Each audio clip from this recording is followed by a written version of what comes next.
This week on the Rough Draft Diaries, as we continue our series on Black History Month, we're talking to a sports legend. Okay, my name is Chuck Ealey. I've been a player from the Toledo Rockets. I just became part of the College Football Hall of Fame. I'm semi-retired, and I do some work for some Ford dealerships in the area just as a coach and just some things to keep me busy and communicating with other people. Chuck Ealey makes his journey to the College Football Hall of Fame sound simple or straightforward, but it's the complete opposite. It's rather shocking, actually. Ealey grew up in Portsmouth, Ohio. He started playing football at a young age. After completing an undefeated 18-0 record at Notre Dame High School, he went on to the University of Toledo. From 1969 to 1971, Ealey, as the Toledo Rockets quarterback, helped bring home 3 consecutive undefeated seasons. His record was 35-0, which means throughout high school and college, Ealey has an undefeated record, a record he, at the time and even now, doesn't seem to notice. No, I really didn't. I mean, I never saw myself as the individual in that mindset. After game 33, going into game 34, standing in front of the rocket thing right there at the stadium, I said, I don't think we really know what we just did here. I didn't know if anybody else had done it because nobody said anything to me about it. So I never saw myself as sort of anything. I mean, just playing with my buddies. And I guess that maybe made it a little easier for my mindset not to feel the pressure. Chuck may not have felt any pressure, but you could imagine that the NFL draft would. To this day, Chuck's winning streak stands as the most consecutive wins by a quarterback in college football history. So when Ealey entered the NFL draft in 1972, you would think all 26 of the league's teams would be rushing to pick him up. But instead, the opposite happened. Every single team passed on him, not once, but 17 times. At that time in American history, in American NFL ball, they didn't have any African-American quarterbacks. I realized where I was positioned in their mindset. Their mindset was not to have an African-American quarterback. And I mean, I knew the nature of the world and the country at that time when it came to that position in a quarterback. And so I wanted to make it very clear that I did not have to do that, play another position just because I wanted to play in the NFL. And I think my degree and the ways that I was looking at things gave me that power in my own mind. That was not something that I felt that I had to do and play another position just to play in the NFL. Chuck Ealey received his degree in business economics at the University of Toledo. And it was that, not his winning streak in football, that was his main focus.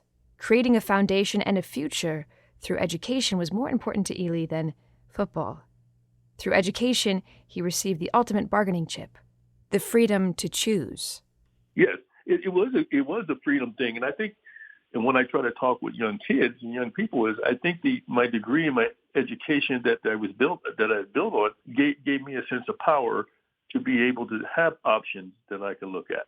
The control, to me, for most young people is in education and how they can sort of create this environment that they can be able to make choices that are not sort of predicated about because you have to or you want to. And I think that when I graduated from Toledo, I had some choices I could make.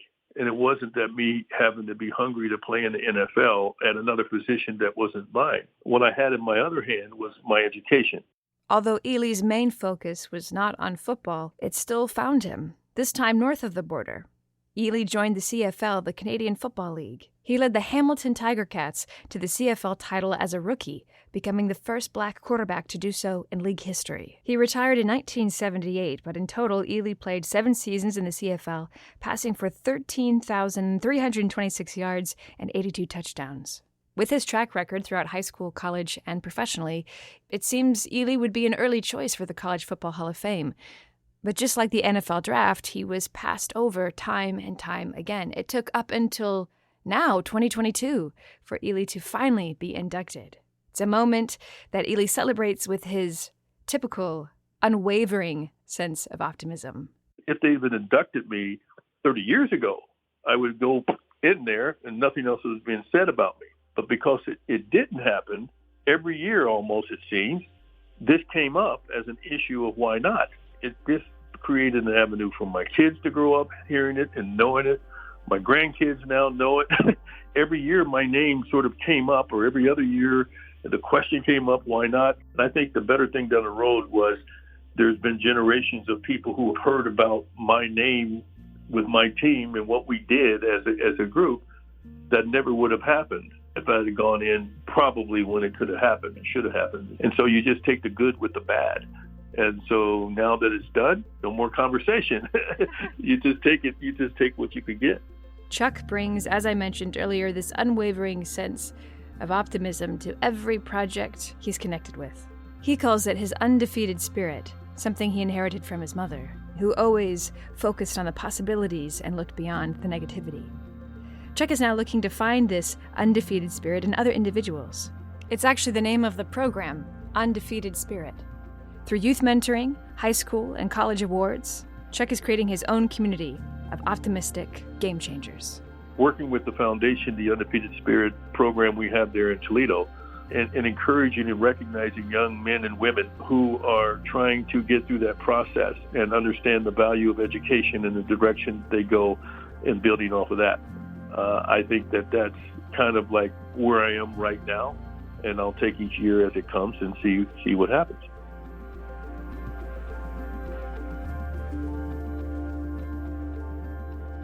I'm Haley Taylor, and thanks for listening to this episode of the Rough Draft Diaries.